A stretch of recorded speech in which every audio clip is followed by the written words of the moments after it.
नमस्कार दोस्तों, कैसे हैं आप लोग। आशा करते हैं आप लोग अच्छे ही होंगे। आज हम लोग करंट अफेयर देखेंगे डिटेल्स में। लॉजिस्टिक प्रदर्शन सूचकांक में कौन सा राज्य शीर्ष स्थान पर रहा। लॉजिस्टिक प्रदर्शन सूचकांक में कौन सा शीर्ष स्थान पर रहा। गुजरात के बारे में हम लोग जानकारी देख लें। लॉजिस्टिक प्रदर्शन सूचकांक में गुजरात राज्य शीर्ष स्थान पर रहा। यह सूचकांक जो है कुल 22 राज्यों के बीच जारी किया गया। Logistic is cross difference states. Logistic is cross difference states सूचकांक 2021 में दूसरे स्थान पर हरियाणा रहा और तीसरे स्थान पर पंजाब और चौथे स्थान पर तमिलनाडु राज्य रहे। ये 22 राज्यों के बीच जारी किया जाता है। लीड्स जिसे बोला जाता है। Logistic is cross distance difference state. अगर केंद्र शासित प्रदेशों की बात की जाए तो जम्मू कश्मीर शीर्ष स्थान पर है और सिक्किम जो है वह दूसरे स्थान पर रहा और मेघालय जो है वह तीसरे स्थान पर रहा। नेक्स्ट है, किस देश में दुनिया का पहला पृथ्वी विज्ञान उपग्रह गुआमगू लॉन्च किया गया। तो यह है चीन। चीन जो है देश ने दुनिया का पहला पृथ्वी उपग्रह गुआंगू लॉन्च किया है।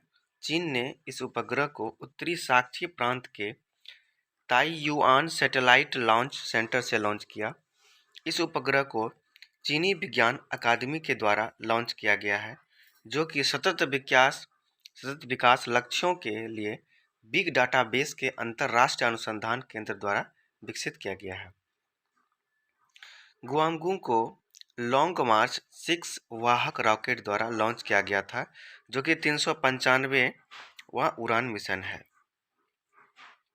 नेक्स्ट क्वेश्चन है, भारत का सबसे बड़ा landfill gas to compressed biotech plant का उद्घाटन कहाँ किया गया।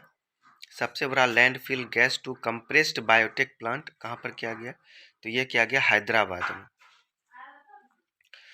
महत्वपूर्ण बात यह है, हैदराबाद इंटीग्रेटेड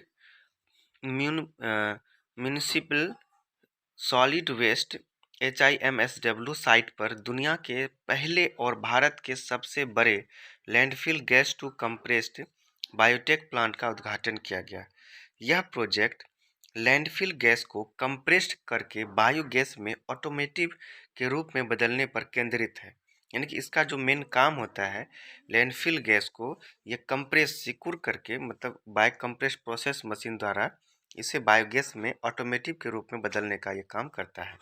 और यह प्लांट टिकाऊ ऊर्जा और हरित ऑटो इंजन के लिए महत्वपूर्ण स्रोत के रूप में भारत में कार्य करता है।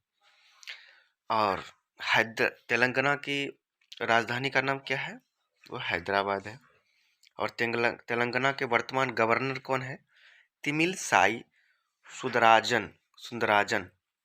कौन है, तमिलिसाई सुंदराजन। और तेलंगाना के वर्तमान मुख्यमंत्री कौन है, के चंद्रशेखर राव। कौन है, के चंद्रशेखर राव। नेक्स्ट है, किस राज्य के मंत्रिमंडल ने पूर्वी पश्चिमी खासी हिल्स जिले के निर्माण को मंजूरी दी है।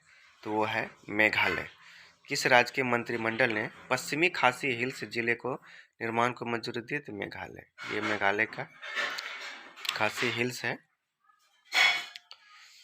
अब इसके बारे में महत्वपूर्ण जानकारी यह है कि मेघालय मंत्रिमंडल ने पूर्वी पश्चिमी खासी हिल्स जिले नामक एक नए जिले का निर्माण के प्रस्ताव को मंजूरी दी है। यानी कि मेघालय का जो वहाँ पर मंत्रिमंडल है, उन्होंने मिल करके एक खासी हिल्स जिले नामक एक नए जिले का निर्माण को प्रस्तुति दिया है। क्योंकि वहाँ पर एक जो बहुत ही फेमस हिल्स है ये पश्चिमी क्षेत्र का, उसे एक नए जिला ही बना दिया जाए। इस जिले के गठन के लिए मैरांग सिविल सब डिवीजन को अपग्रेड किया जाएगा। इसके तहत अब मैरांग पश्चिमी खासी हिल्स जिले के अंदर एक अनुमंडल होगा। इसके तहत राज्यों में कुल जिलों की संख्या बढ़कर 12 हो गई है और इस नए जिले का उद्घाटन मुख्यमंत्री कॉनराड संगमा द्वारा किया जाएगा।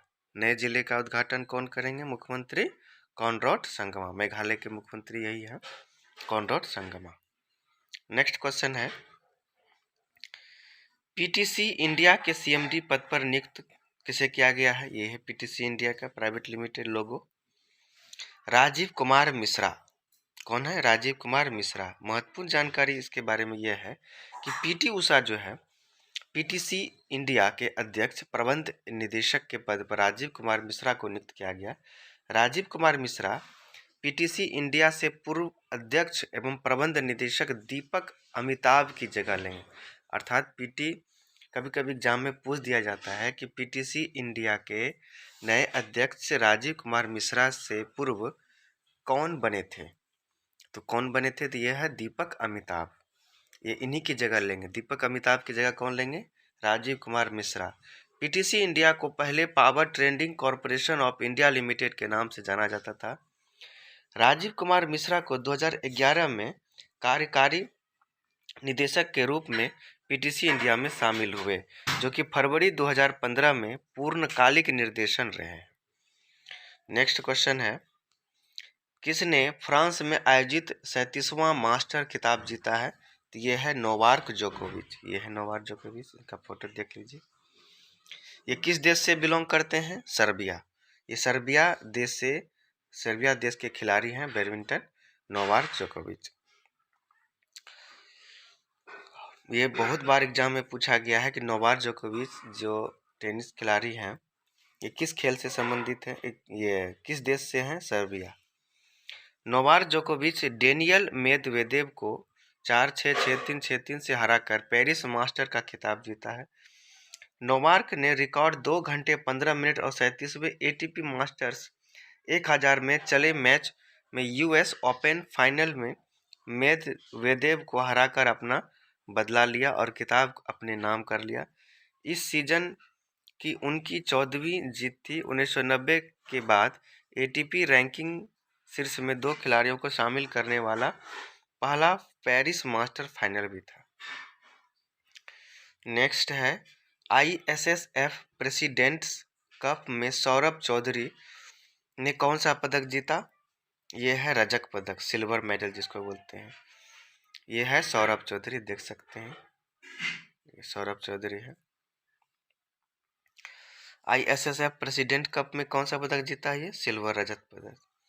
भारतीय युवा के निशानेबाज से संबंधित है क्वेश्चन, ऐसे भी घुमा के पूछ दिया जाता है कि सौरभ चौधरी जो हैं यह प्रेसिडेंट कप में पुरुषों की खिलाड़ी हैं, ये किस खेल से संबंधित रखते हैं? तो यह निशानेबाज ऑप्शन में दिया जाता है। निशानेबाज क्रिकेट, बैडमिंटन, टेनिस खेल है ना, तो इसमें ऑप्शन में आंसर हो जाएगा निशानेबाज। तो मीटर एयर जो 10 मीटर एयर पिस्टल स्पर्धा में रजत पदक जीता है। जर्मनी के क्रिश्चियन रिटर्ज ने 34 कुल स्कोर के साथ स्वर्ण पदक अपने नाम किया है। इस प्रतियोगिता में चौधरी ने कुल 24 अंक हासिल किए हैं, जबकि भारत में अभिषेक वर्मा ने इस प्रतियोगिता में कांस्य पदक जीता है। नेक्स्ट क्वेश्चन है, बहुत ही इंपॉर्टेंट क्वेश्चन है ये, कर्नाटक के किस आदिवासी को पर्यावरण के क्षेत्र में बेहतर काम करने के लिए पद्मश्री पुरस्कार दिया गया? कर्नाटक के किस आदिवासी को पर्यावरण के क्षेत्र में बेहतर काम करने के लिए पद्मश्री पुरस्कार दिया गया? तो यह है तुलसी गोंडा। ये देख सकते हैं तुलसी गोंडा, ये हमारे भारत के राष्ट्रपति रामनाथ कोविंद जी, जो राष्ट्रपति बनने से पूर्व थे बिहार के गवर्नर। इसके बारे में महत्वपूर्ण जानकारी यह है कि भारत के वर्तमान राष्ट्रपति रामनाथ कोविंद ने कर्नाटक की आदिवासी तुलसी गोंडा को पर्यावरण के क्षेत्र में बेहतर काम करने के लिए पद्मश्री पुरस्कार दिया गया। तुलसी गोंडा को, यह भी इम्पोर्टेंट क्वेश्चन है, क्वेश्चन इस तरह से भी घुमा के पूछ दिया जाएगा कि तुलसी गोंडा को हम लोग किस नाम से जानते हैं? इंसाइक्लोपीडिया या कुछ और ऑक्सफोर्ड से संबंधित।